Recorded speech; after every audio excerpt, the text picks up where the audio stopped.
Y en este pasaje vamos a ver en esta noche de qué forma las religiones en general y muchas denominaciones, iglesias tanto católicas, protestantes, ortodoxas, orientales, occidentales, carismáticas, etcétera, etcétera, de todas partes hay grupos que se están uniendo sin que ellos se den cuenta y están viniendo a formar parte de esta gran ramera, de este gran espíritu religioso que va a cobrar preponderancia y supremacía al final de los tiempos junto con el gobierno del último dictador mundial y del cual todos nosotros los cristianos y en todas las iglesias de todo el mundo debemos de tener cuidado. Porque vuelvo a repetir, este espíritu de la ramera, este espíritu babilónico, está buscando la manera de encontrar un hueco en todas las iglesias del mundo para infiltrarse, para penetrar y para comenzar a infundir o a leudar este espíritu verdadero de fidelidad que le debemos de tener a Jesucristo, el Hijo de Dios. Vimos en primer lugar, vamos a ver varios puntos, en primer lugar, que es una ramera. Del griego porné, que es prostituto, que significa, o prostituta, amor que se vende. ¿Qué significa prostituirse? En el griego significa venderse a cambio de. Bueno, el uso de símbolos sexuales, al darle el Espíritu Santo a este espíritu un símbolo sexual y llamarla ramera, ¿verdad?, nos indica la abominación tan grande que es la inmoralidad física a los ojos de Dios. Como dice en 1 Corintios 6:9, no erréis, ni los adúlteros, ni los afeminados entrarán al reino de Dios. Colosenses 3:4 y 5, hagan morir en ustedes lo terrenal, lascivia, malos pensamientos, fornicación, adulterio, por las cuales cosas la ira de Dios viene sobre los hijos de desobediencia. Hebreos 13:4, sea el matrimonio sin mancilla, mas los fornicarios, los adúlteros, los juzgará Dios. La inmoralidad, sin ninguna duda al respecto, es algo que Dios odia y es algo que a Él lo hace enojar y actuar de inmediato. En el Antiguo Testamento, veamos por ejemplo rápidamente en Isaías 1, versículo 21, se usaron los símbolos también sexuales para retratar la infidelidad a Dios.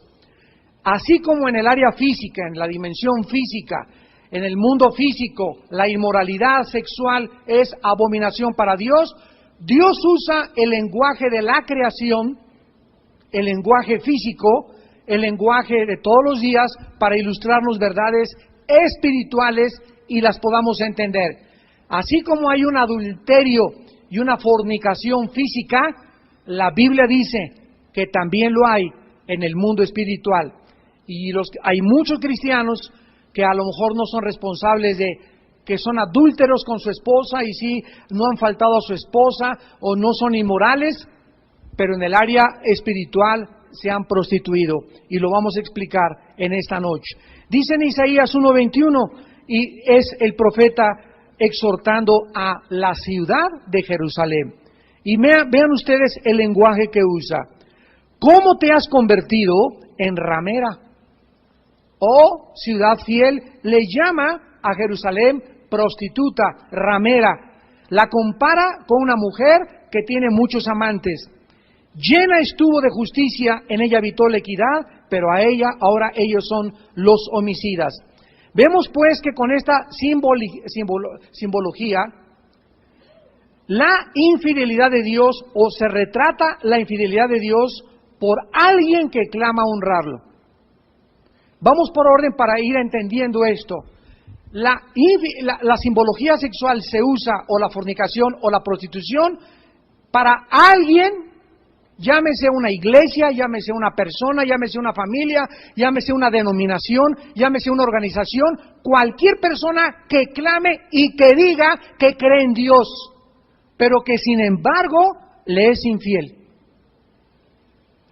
Es exactamente como la persona que dice, bueno, yo estoy casado, sin embargo, alguien dice, ¿verdad? Pero aquí está tu esqueleto debajo de tu cama y sabemos, ¿verdad?, que tienes una o dos amantes, o sabemos que andas con este otro hombre fuera escondidas. Entonces, esto es lo que realmente el Espíritu Santo nos quiere simbolizar. Una ramera o una prostituta es alguien que ofrece, ¿qué cosa? Satisfacción sexual, pero siempre a cambio de algo, de un favor, de dinero, de un puesto, que no te corran de secretaria, etcétera, etcétera, o para cubrir algunas cosas, cualquier cosa que se haga a cambio de, dentro del idioma griego, es prostitución. Y esto nos habla, en el lenguaje espiritual, de cualquier organización o grupo que se digan cristianos, que dicen adorar a Dios, pero que realmente les son infieles, o sea, se han prostituido espiritualmente, se han vendido a intereses ajenos al reino de Dios. Cualquier cosa que tú hagas, si te habla un ejemplo de lo más sencillo, te habla tu cuñada, quiero que seas la madrina de ramos en la primera comunión de mi hija, y tú vas, es que yo no quiero quedar con la familia, a cambio de no quedar mal con la familia, le eres infiel a Dios. Te has prostituido.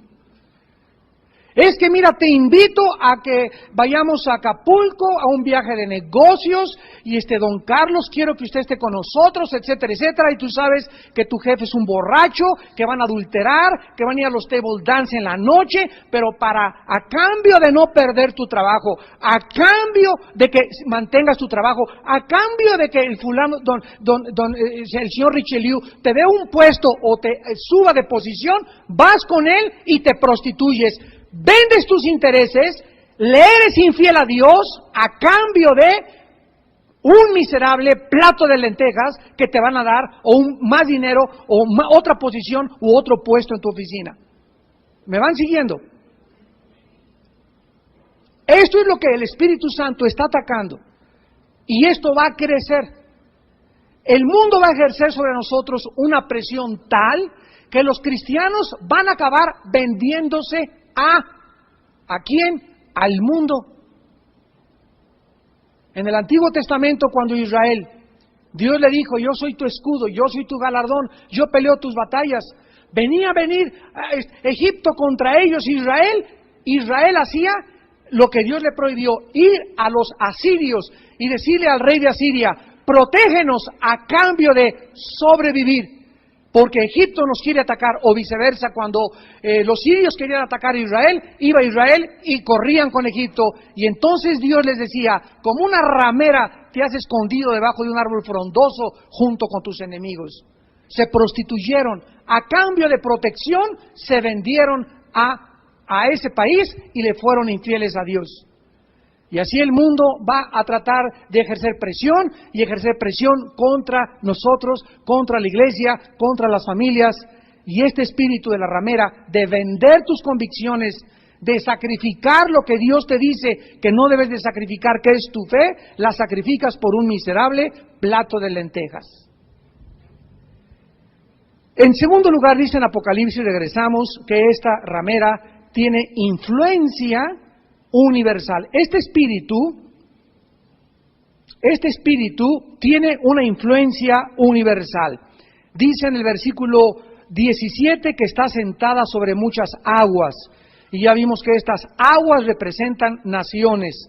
Y dice el versículo 2, con la cual han fornicado los reyes de la tierra. O sea, este espíritu de prostitución, este espíritu de fornicación espiritual, ha ejercido, de acuerdo a la Biblia, una influencia en la mayor parte, principalmente, de los gobernantes. De los gobernantes. Cuando un gobernante sube a la silla presidencial y él ve los intereses de su nación, pero oye que otra nación u otros intereses u otros principios de ética o de moral lo tienen que hacer comprometerse para que su nación pueda prosperar y él vende esos principios a otra nación por alianza a otra nación, se ha prostituido delante de Dios. Ahora, de acuerdo a la Biblia, la historia humana así se ha movido, aunque los gobernantes no hayan podido discernir ni entender qué está sucediendo. Pero así es como operan la mayor parte de los gobiernos. Dice la Biblia que esta influencia universal está claramente confirmada en el versículo 15 de Apocalipsis 17. Me dijo, las aguas que has visto, donde la ramera se sienta, son pueblos, muchedumbres, naciones y lenguas. Aquí vemos pues, en segundo lugar, la influencia universal de este espíritu de prostitución espiritual. O sea, mucha gente alrededor del mundo está siendo afectada, ha sido afectada por las enseñanzas de esta organización prostituida. O sea, esta organización embriaga, seduce, anestesia, adormece el alma humana con sus falsas enseñanzas. Dice que han fornicado, o sea, han cometido adulterio espiritual los reyes de la tierra.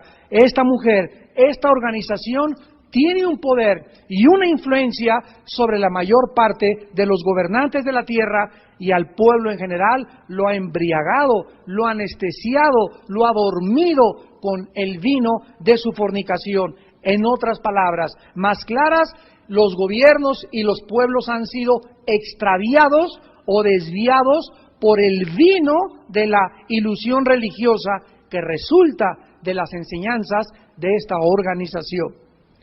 Este espíritu busca infiltrarse en todas las organizaciones religiosas. En tercer lugar, dice el versículo 3, que ejerce un poder político. Y me llevó en el espíritu y estaba sentada sobre una bestia escarlata. Esta imagen nos retrata la relación entre el poder religioso y el poder político desde el inicio de la humanidad. Es claro que al estar sentada sobre la bestia, la mujer es la que está, ¿qué cosa?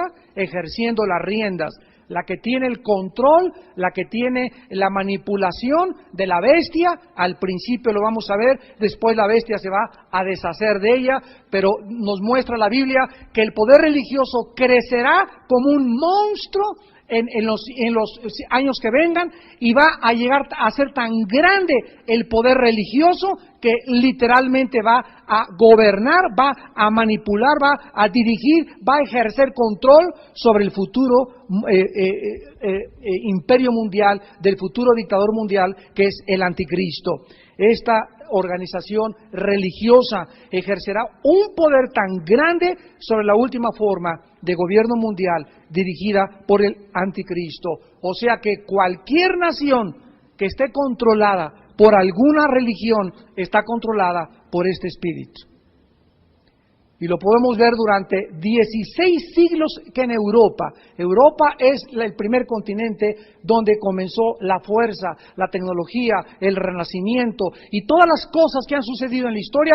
Las dos guerras mundiales se fueron peleadas ahí en Europa. Europa es como un centro después del Medio Oriente de Satanás, de cultura, de educación, de falsas filosofías, de la disque racionalidad de Rousseau, de los teoremas que postuló René Descartes, etcétera, etcétera. Ahí en Europa se está concentrando, de acuerdo a la Biblia, el poder político del siglo XXI, donde el dictador, el anticristo, ejercerá el poder sobre Europa y Europa resurgirá de las cenizas, tal como la Biblia lo ha profetizado. Así que vemos que Europa durante 16 siglos, ningún rey se podía casar sin el permiso del Papa. Nadie podía ejercer nada, cualquier guerra tenía que estar el Vaticano de por medio. Y esta organización era la que controlaba durante más de 16 siglos y 17 siglos el poder político de Europa. En cuarto lugar, dice el versículo 4, que esta organización es sumamente rica. Y la mujer estaba vestida de púrpura y escarlata, que son los colores precisamente que viste el prelado de esta organización. adornada de oro, de piedras preciosas y de perlas, y tenía en la mano un cáliz de oro lleno de abominaciones y de la inmundicia de su fornicación. Es bien sabido, ¿verdad?, que por 16 siglos el estado más rico de Europa fue el Vaticano. Además dice la Biblia aquí claramente que tiene un cáliz. No solamente estos símbolos o figuras de verdades espirituales representan adornos, o sea, tiene esta organización una apariencia reluciente, pomposa, haciendo a esta organización muy atractiva para mucha gente. Y uno queda deslumbrado cuando uno va, ¿verdad?, y se acerca. Cada iglesia hacen un palacio, hacen cosas esplendorosas, altísimas, ¿verdad?, carísimas, de quién sé cuántos millones de pesos, etcétera, etcétera. Pero es la apariencia nada más que tiene esta organización. Este cáliz de oro en la mano, en quinto lugar, es el símbolo de la actividad divina. O sea, parece ser que Dios está con ella. ¿Por qué? Porque está llena de conceptos falsos, religiosos, de abominaciones, de enseñanzas inmundas, de adulterios espirituales. Esto contrasta en 1 Corintios capítulo 11, versículo 25, la copa del Señor. Esta mujer, la ramera, tiene un cáliz. La palabra cáliz en el griego es copa. Y es interesante que Jesús, antes de morir, dijo estas palabras, 1 Corintios 11, 25. Asimismo también tomó la copa, después de haber cenado, diciendo, esta copa, ¿qué cosa representa? ¿Perdón? El nuevo pacto en mi sangre. O sea que esta cáliz, esta copa que la ramera tiene, contrasta la copa de la comunión del Señor, la cual está asociada con la verdad, el pacto en el cual entramos los verdaderos cristianos. En el momento en que tú te haces verdaderamente cristiano, bebes de esa copa. ¿Qué es esa copa? El nuevo pacto. ¿Qué representa? La sangre derramada de Jesucristo. Jesús dijo en Juan 6, el que no coma mi carne y beba mi sangre no tiene vida eterna. No estaba hablando literalmente de comer su carne, por eso acusaron a los cristianos primitivos de caníbales. ¿Sabían ustedes que los acusaron de caníbales? Porque decían, estos quieren comerse la carne de la gente, y esa no fue la enseñanza de Jesús. Cristo estaba diciendo que así como la carne alimenta y la sangre también es el fluido que sostiene el cuerpo, nosotros al participar de Jesús estamos participando de su organismo espiritual, que es su carne y es su sangre. Es su sangre la que fue derramada y la que tiene el poder de darnos la vida eterna. Entonces, este contraste es absolutamente maravilloso porque contrasta, repito, la copa de la comunión verdadera del verdadero cristianismo. En sexto lugar, en el versículo 5, Apocalipsis 17, es llamada Babilonia la Grande. La madre de las rameras, imagínense nada más, y de las abominaciones de la tierra. Aquí tenemos que detenernos un momento y pensar lo siguiente. ¿Cuándo comenzó Roma a ejercer su influencia?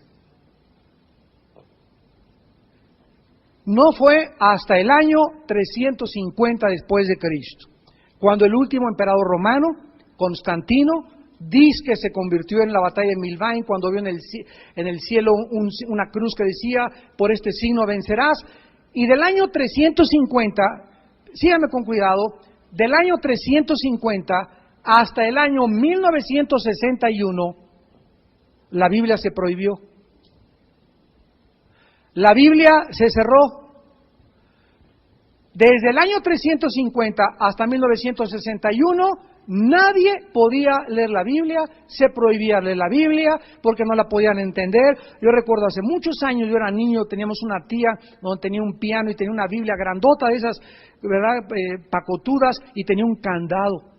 Y siempre fue para mí como un tabú. Le decía, papá, oye papá, déjame abrir la Biblia. Me decía, no, es que tiene cosas y retratos que no debes de ver, y nos han dicho que es un libro, y por eso tu tía le puso el candado, porque el cura le dijo que no se puede abrir ese libro, que nada más ellos la pueden interpretar.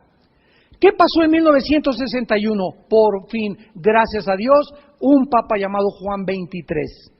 El Papa bonachón, era un papa sincero. Ha habido papas de lo peor, ¿verdad? El 60% de los papas tenían amantes. y tuvieron más de 3 o 4 hijos, otros fueron homosexuales, otros los ordenaron cardenales desde los 12 años de edad, y todo esto está en la historia secular y en la historia de la liturgia y de las religiones, o sea, en la Enciclopedia Británica lo puedes encontrar, no es nada que se esconda. Y este Papa, gracias a Dios, ha habido papas que solamente Dios sabe si están, a la nos vamos a encontrar alguno que otro allá arriba, en el cielo, pero Juan XXIII fue un Papa que por primera vez, de curiosidad, estaba caminando un día en uno de los pasillos del Vaticano y cayó una Biblia en sus manos y la comenzó a leer, y cuando lo comenzó a leer comenzó a decir, ¡ah, Chihuahua! ¡Cuánto apache! ¡Ah, caray! ¡Dios mío santo! Y cayó de rodillas Juan XXIII. Y entonces hizo un concilio que se llamó el Segundo Concilio Vaticano de 1960-61. Y en este concilio, el Papa Juan XXIII, por primera vez en la historia, autoriza que se lea la Biblia. Por primera vez en la historia, manda quitar a los santos de las iglesias. Ustedes entran a muchas iglesias católicas, gracias a Dios, ya no hay santos más que en los ranchitos, en los pueblitos, donde ahí sí te linchan si se los quitas. Pero fue una orden del Vaticano que los mandaran quitar. En tercer lugar, manda abolir la misa en latín, donde la gente entraba y no sabía ni qué decía el señor este. Y en cuarto lugar, permite que se comience a tocar música dentro de la iglesia, o dentro del edificio, o dentro de la liturgia. Entonces viene una revolución del 61 a nuestros días, donde el pueblo católico, gracias a Dios, comienzan a leer la Biblia y se comienza a convertir cantidad de católicos, hermanos nuestros, en Jesucristo. Y dijimos la vez pasada, ¿verdad?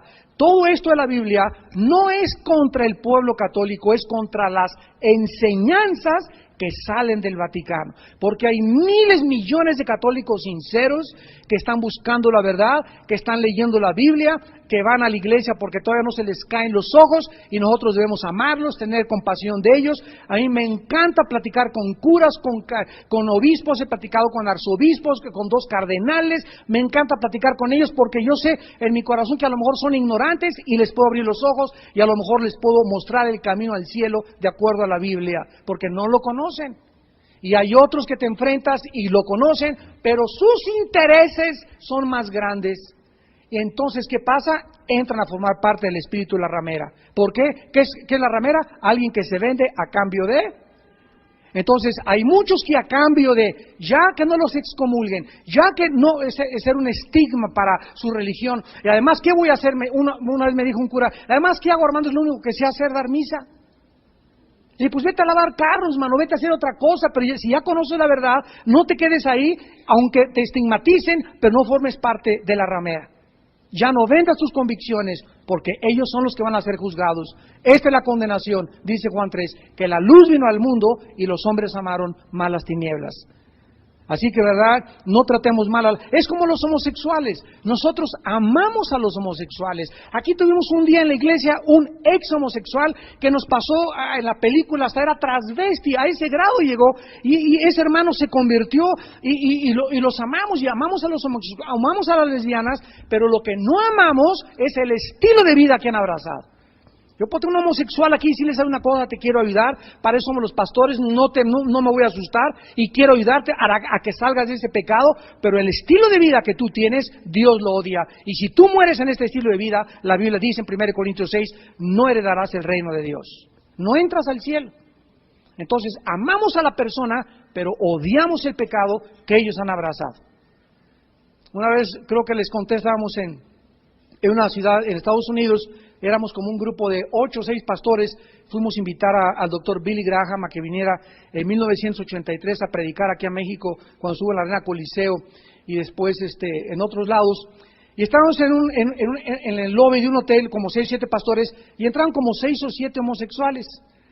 Y comenzaron los pastores, ¡ay, chulis! ¡Ay, se van a ir al infierno, bola de sodomitas! Y yo me paré tan enojado con mis hermanos los pastores y les dije, hermanos, ¿qué es eso? Esto no es el amor de Cristo. Vamos a buscarlos y acercarnos a ellos y a darles un plan de salvación y a hablarles de Jesús, pero ¿por qué los maltratas antes de presentarles a Jesucristo? Tenemos que amar a las personas tal como son de pecadoras y tal como están, pero decirles claramente que ellos no pueden seguir con ese estilo de vida. pero no este y el otro. Yo he visto cristianos que pasan homosexual en la calle y le avientan un ligazo y le hacen de cosas y le gritan desde el coche, y esas cosas no deben hacer, porque Dios nos mandó a amar a toda la humanidad. Tenemos que amarla con los ojos de la cruz de Cristo, que les dijo: Padre, perdónalos porque no saben lo que hacen. Y nuestra misión es predicar y levantar el Evangelio, amar a las personas, aceptar a las personas, y ya si ellos te rechazan y ya no quieren saber nada, tú te lavas las manos y que sea verdad su sangre sobre sus cabezas. Pero tenemos que tener este espíritu: amar a los católicos, amar a los Hare Krishna, amar a los mormones, amar a los budistas, amar a los árabes, amar a los palestinos, orar por Yasser Arafat, orar por los grupos terroristas, porque Dios los puede alcanzar a cada uno de ellos. Estamos en contra de lo que hacen, pero a la persona la tenemos que amar y orar a Dios por su salvación. ¿Me van siguiendo? Esto es muy importante para que tengamos un equilibrio en la vida cristiana. Entonces se le llama Babilonia la Grande. Vamos a ver si pueden allá atrás controlar a los niños. La palabra misterio que encontramos aquí en Apocalipsis 17, Babilonia la Grande, porque dice que el nombre es un misterio. Quiero que lo vean bien. Apocalipsis 17:5. En su nombre, en su frente un nombre escrito, pero se le describe como un misterio. La palabra misterio sobre esta organización nos indica que hay algo aparentemente profundo de lo que aparece ser en la superficie. Babilonia fue la primera ciudad edificada junto al río Tigris por el primer rebelde llamado Nimrod, Génesis 10, del 8 al 10. Fue el primer cazador de almas humanas. Babilonia es el origen, de acuerdo a la Biblia, de toda la brujería. No es Catemaco, ni tampoco aquí junto el Teposteco, ni el Tepoztlán, ni en Perú, ni en Venezuela. Babilonia es el origen de toda la brujería, de toda la astrología, de toda la hechicería, de todo el espiritismo que hay en el mundo. Y la misma palabra Babel o Babilonia significa confusión o puerta del cielo. La palabra Babel significa puerta del cielo y Babilonia significa confusión. Entonces vemos que todas las religiones, ¿qué es lo que ofrecen? Una puerta al cielo. Pero que sin embargo, esa puerta que dicen ofrecer que lleva al cielo, lo único que hace es confundir a la gente. ¿De qué forma la gente está embriagada con el vino de esta fornicación? Si dijimos que Roma comenzó en el 350 después de Cristo, y esto fue escrito antes de que Roma surgiera como poder religioso, ¿por qué se le llama aquí la madre de las abominaciones si antes no existía Roma? Y tenemos que entonces ligar a la ciudad de Babilonia, donde nace el espiritismo, síganme con mucho cuidado, donde nace la brujería, donde nace la hechicería, y entonces cuando surge esta organización romana, Roma jala, se adjudica todas las costumbres paganas, religiosas, de hechicería y de brujería, y las mezcla con las enseñanzas de la Biblia en un sincretismo. Se llama sincretismo. Sincretismo es la mezcla de las religiones con la brujería, el paganismo y la idolatría. Hace una ensalada del chef, y entonces dentro de Roma se encuentran escapularios, fetiches, talismanes, misas a los muertos, supersticiones. O sea, es una mezcla de cristianismo con paganismo, idolatría y brujería. Qué duro está esta enseñanza, ¿verdad? Y es lo que encontramos, es una mezcla de todo. Y sacar con agua bendita, ¿de dónde sacaron ese chorizo?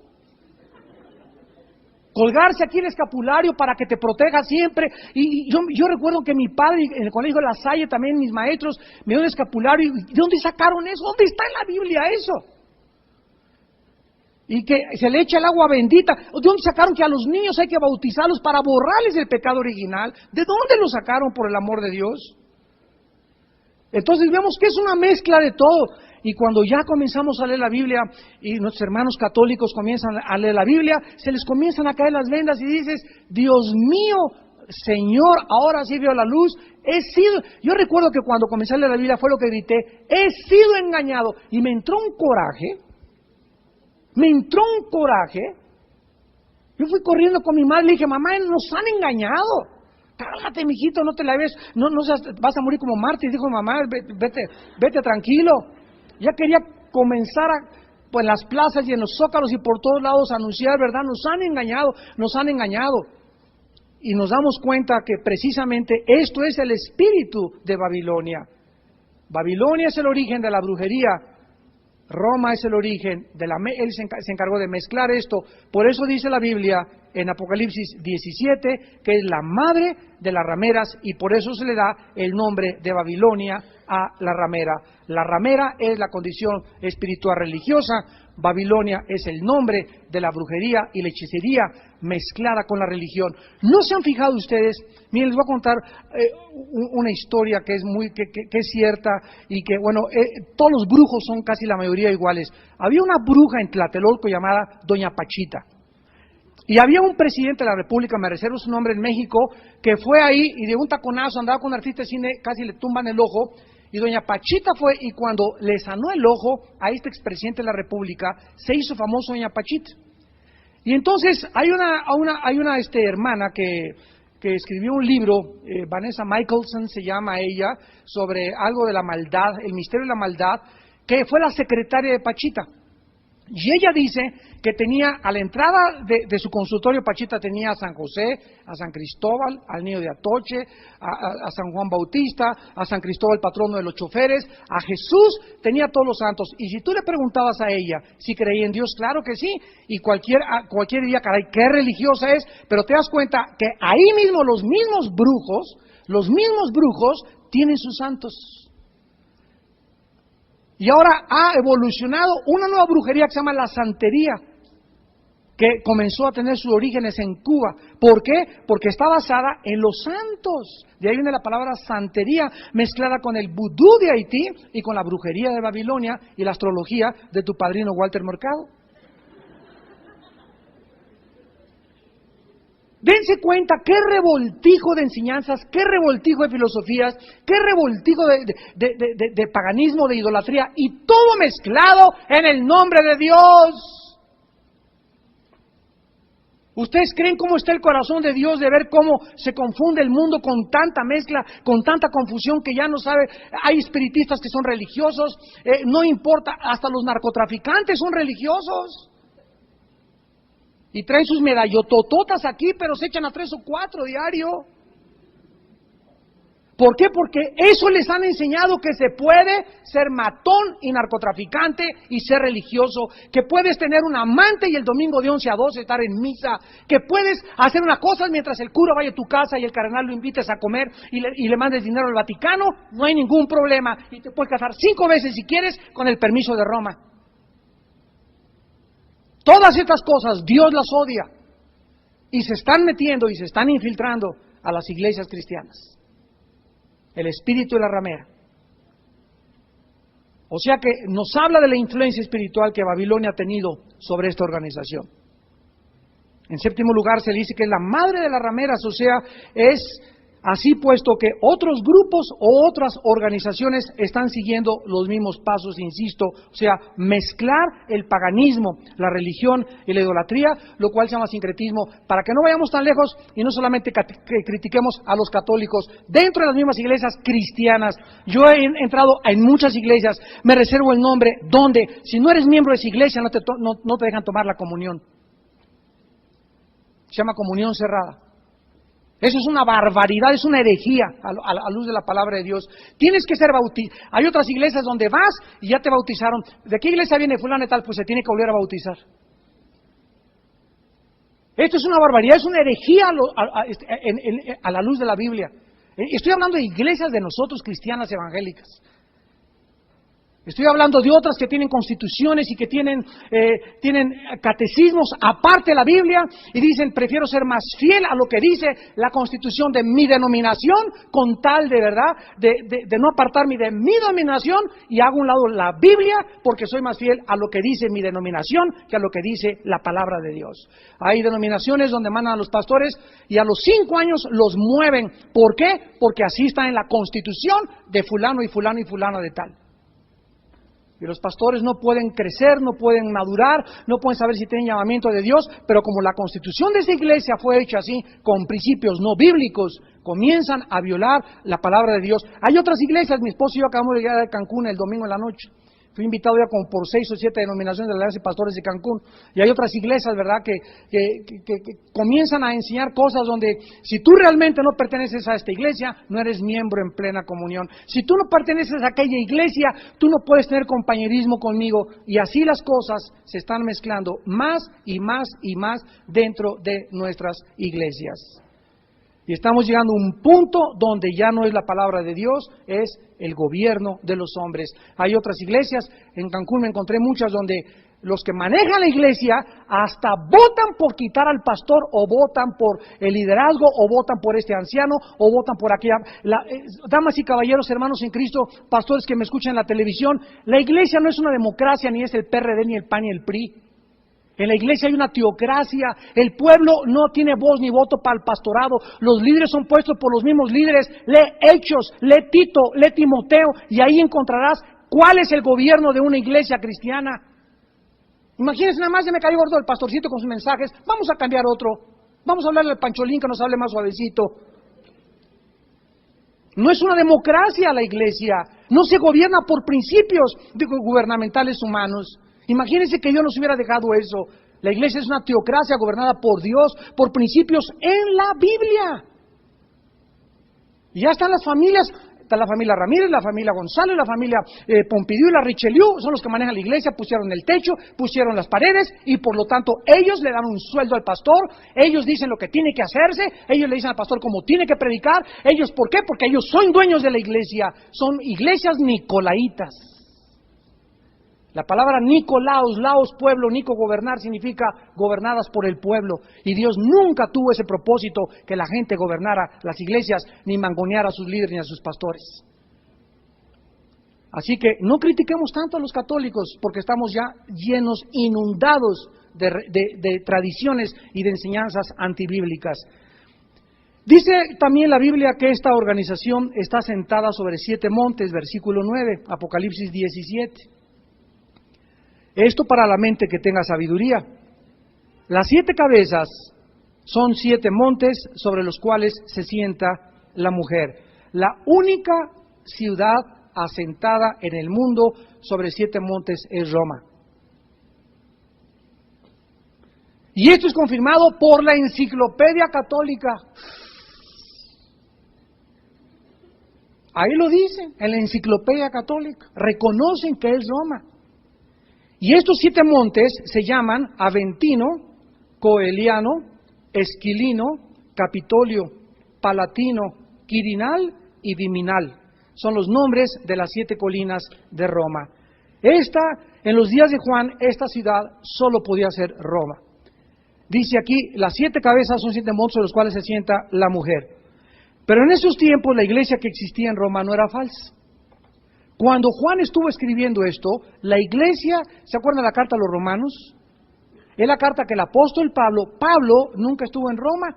Después, Pedro fue el que no pudo llegar a Roma. Pablo no fundó la iglesia a los romanos, les manda la carta a los romanos para edificar a la iglesia que estaba en Roma, y era una iglesia cristiana verdadera, no era falsa, era una verdadera asamblea cristiana fiel y consagrada al Señor. A finales del siglo I, que fue cuando se escribió en el año 90 después de Cristo, 95, Apocalipsis, era la iglesia de las catacumbas.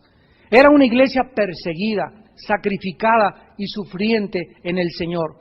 Esto nos explica que en el versículo 6 dice la Biblia, cuando la vi, dice Juan, quedé asombrado con grande asombro. Esto nos explica el asombro de Juan. ¿Por qué? ¿Por qué se asombró tanto Juan? Porque fue una gran sorpresa para él ver que la iglesia que conocía en Roma se convertiría en una iglesia prostituida, dominando políticamente a los gobernantes del mundo. Esto fue lo que causó el asombro de Juan. Ver que esa iglesia fiel le quedaban pocos años de vida o siglos y se iba a convertir en una ramera.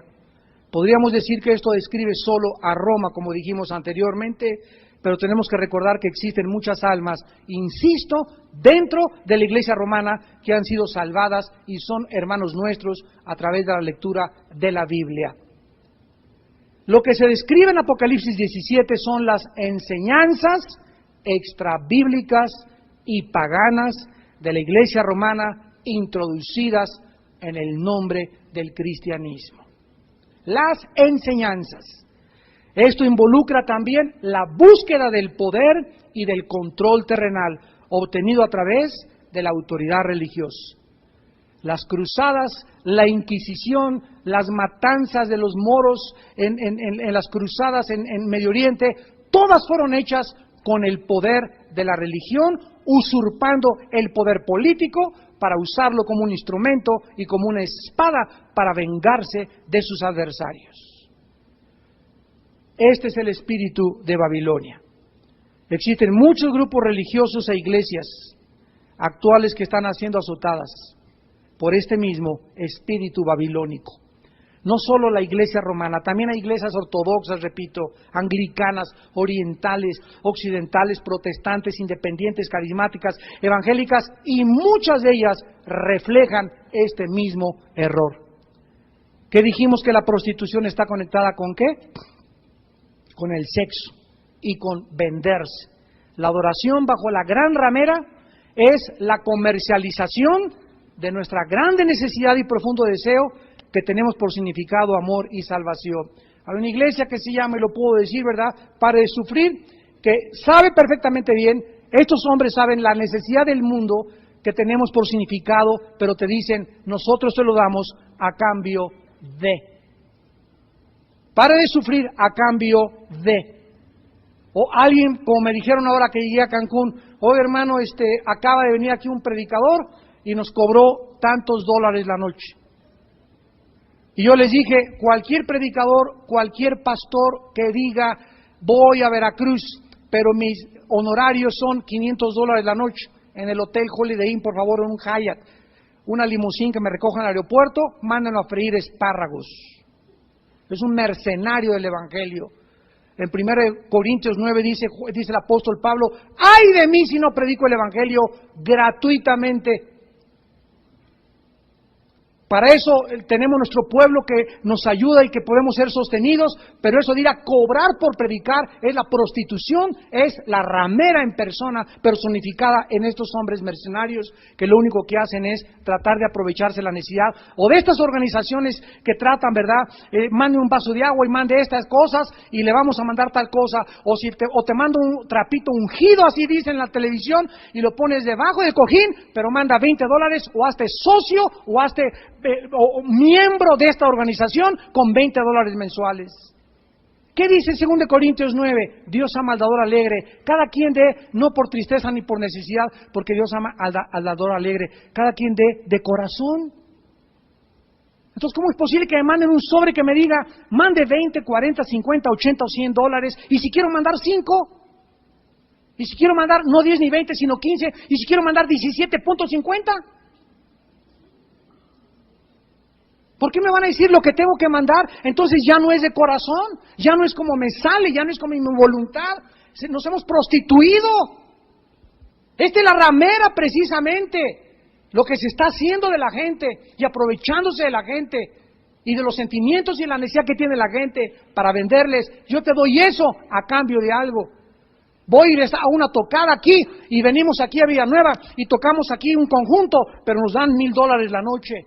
Entonces ya no tocaron por amor de Dios, ya no tocaron no vinieron en fe a esperar lo que se les recogiera de ofrenda y lo que les podíamos entregar, ya cobran por predicar, ya cobran por tocar, ya cobran por cantar. El espíritu de la ramera. La promesa de tener éxito, estados de éxtasis y significado que podemos obtener por un precio es precisamente la adoración prostituida. Es la inversión diabólica en la que dice el diablo, tú tienes un precio y yo te lo puedo conseguir barato. Tú estás buscando algo y yo te lo puedo dar a cambio de algo. Todo esto nos enseña, ¿verdad?, que si podemos ver en la Biblia la forma como van a terminar las cosas, podamos a tiempo alejarnos de ellas. Para eso se nos escriben estas cosas. La Biblia nos dice cómo va a terminar la iglesia. Para que si sabemos cómo va a terminar, a tiempo enmendemos nuestros caminos y nos alejemos de cualquier sistema que nos pueda unir al espíritu de la gran ramera. Oremos.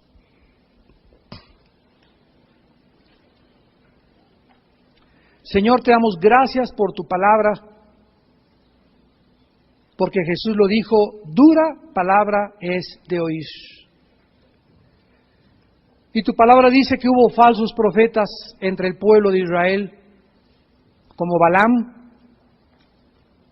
y así habrá entre ustedes, dice la Biblia, falsos maestros, que introducirán encubiertamente herejías destructoras, y aún negarán al Señor que los rescató, atrayendo sobre sí mismos destrucción repentina.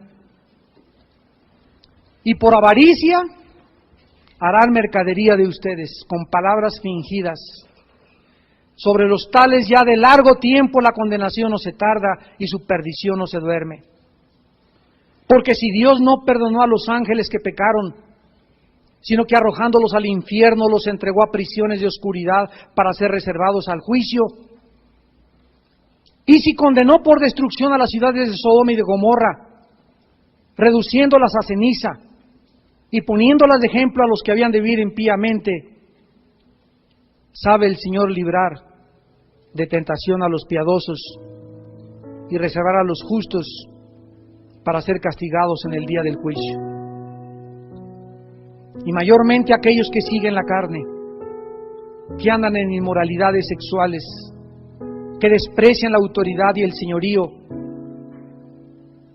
hablando de cosas que no entienden, como animales irracionales, nacidos para presa y destrucción, perecerán en su propia perdición. Tienen los ojos llenos de adulterio, no se sacian de pecar, seducen a las almas inconstantes, tienen el corazón habituado a la codicia, aman el dinero y son hijos de maldición.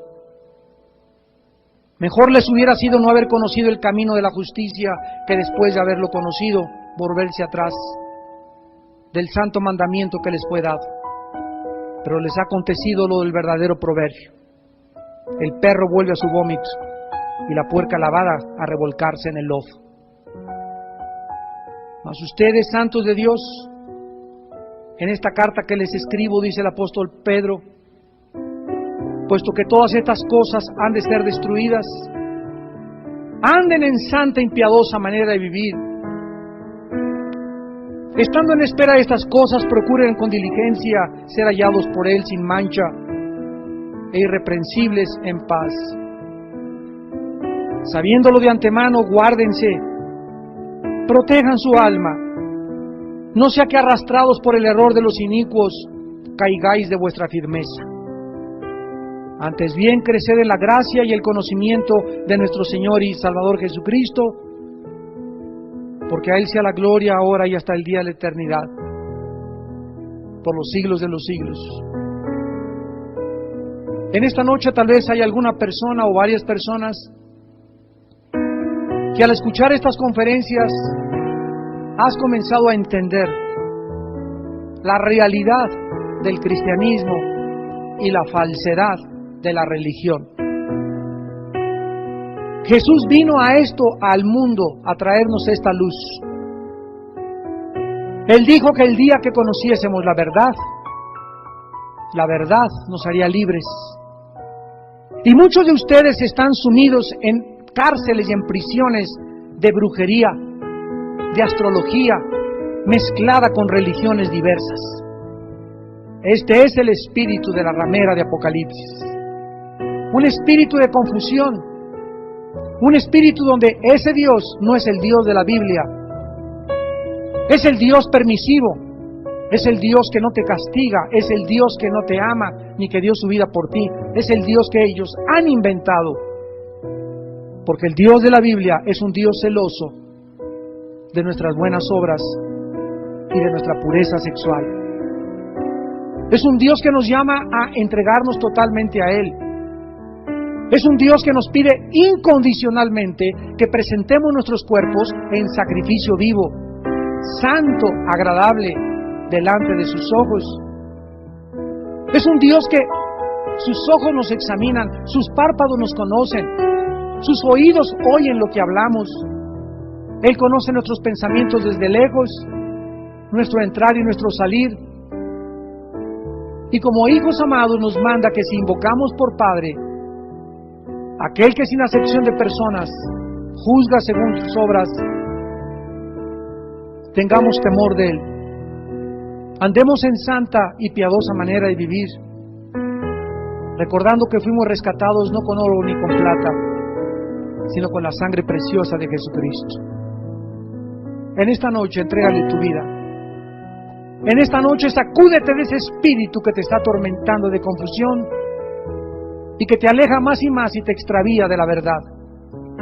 En esta noche dile que te dé el valor de hablar la verdad. No importa ante qué público, no importa el precio que pagues, no importa lo que tu familia vaya a decir, no importa que pierdas amigos, no te vendas.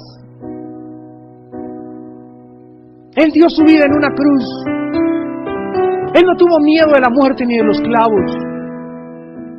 El diablo quiso comprarlo y le ofreció los reinos y la gloria, y él dijo no. Por el gozo puesto delante menospreció lo que el diablo le ofrecía y lo que nos ofrece a nosotros. Porque hay esperanza después de esta vida, y esta esperanza es creer que las promesas de Dios son reales, a pesar de que se tardan y a pesar de que no se ven, son reales, y por esa esperanza estamos de pie, por la fe estamos firmes. Ven a Jesús en esta noche, entrégale tu vida, conságrate a Él y decide seguirlo con todo tu corazón. Y ya no claudiques entre dos pensamientos. Si tú en esta noche quieres invitar a Cristo a tu vida por primera vez, ahí desde tu lugar dile estas palabras: mi Señor y mi Dios, en esta noche te he conocido que tú eres el único Dios vivo y verdadero, y a tu Hijo Jesucristo, el único verdadero profeta y Mesías. Todos los demás, ahora comprendo, han sido falsos guías de ciegos, porque solo Jesús es el camino, la verdad y la vida. Señor Jesucristo, quiero decirte que te amo, porque tú me amaste primero desde la cruz, y te pido que perdones mis pecados, en base a lo que tú hiciste en la cruz en mi lugar. En la sangre que derramaste hay perdón, y creo que esa sangre tiene poder de en este momento lavarme de todas mis maldades, de toda mi ignorancia, de todo mi paganismo, mi hechicería, mi religiosidad. Oh Dios, hazme una criatura libre, libre de toda atadura, para adorarte en el Espíritu y sentir que floto de la libertad que tengo y que siento como alas que salen como de águila en mi vida, que me elevan arriba de los problemas y las circunstancias, porque ahora he decidido acampar en el lugar secreto del Altísimo para vivir bajo la protección divina de mi Señor y Salvador. Entra a mi vida, Jesús, esta noche como mi Dios y mi Salvador, y lávame con tu sangre de mis pecados y transfórmame en la persona que tú quieres que yo sea. Para tu gloria eterna te lo pido. Amén.